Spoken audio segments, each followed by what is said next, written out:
Hey, what's going on, people of the internet? This is Kyle from your media show. Today I'm going to put out 10 things you should know about Battlefield 1. Now before I start, I just wanted to let it be known that these are things I've noticed in the game so far. Some of these are bound to change eventually, but this is just an initial look into what's going in the game as of now. But without further ado, here they are. Number 1. The graphics are absolutely breathtaking.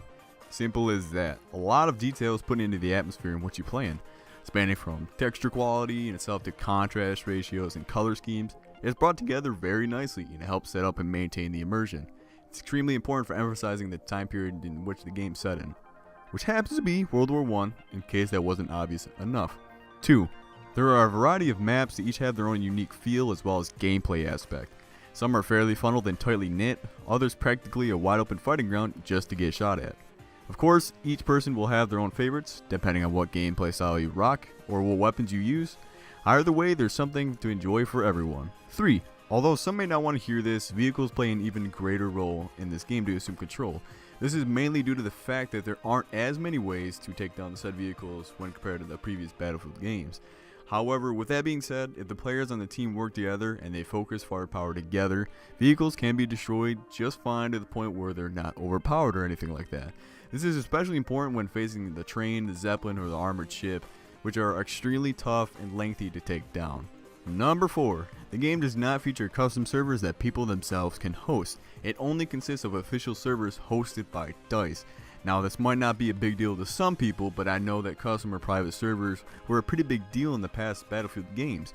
Granted, I'm not sure if this is a final decision or not, and if it'll stay that way forever. It could very well change in the future, especially if the people keep asking for it. All you need to know now is that the feature is not present in the game, and we have no information as to when it will or if it will. Number 5. The single player campaign is actually pretty good, but it's kind of short. It's plenty of fun to play and explore, and it's fairly well done. It's polished to the same extent that multiplayer is, which granted it does have some bugs. We'll talk about that later in this video, but again, it's not that long. You can finish it in around 4 or 5 hours or so, depending on what the player does individually. It's slightly disappointing, but it is there if you want to play it. 6. As of now, the game does have its fair share of bugs, some agitating, others just kind of hilarious. The amount of bugs and the severity associated with them are nowhere near that of the launch of Battlefield 4 in my opinion, but again, it should be known that the game does have bugs right now. Expect this to improve over the next few months as they update and patch the game. 7.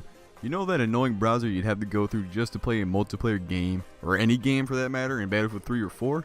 Well, guess what? It's no longer there. They now have the server browser built into the game itself. Man, finally. I mean, the previous browser, it worked, but in my opinion is more inconvenient than anything else.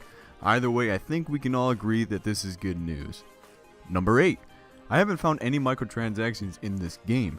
Yep, that's right, there are none. There are battle packs you can earn and open in the game, which work exactly how you think they would. You open it and you get a random item. Simple as that. Number 9.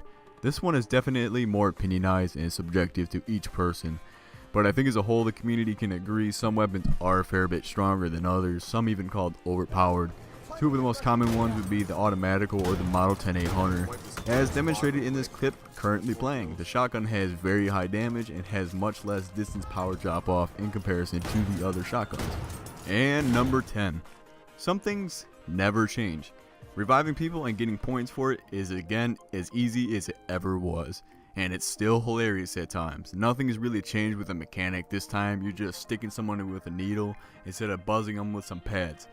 Nothing quite like dying just to revive your buddy for some extra points.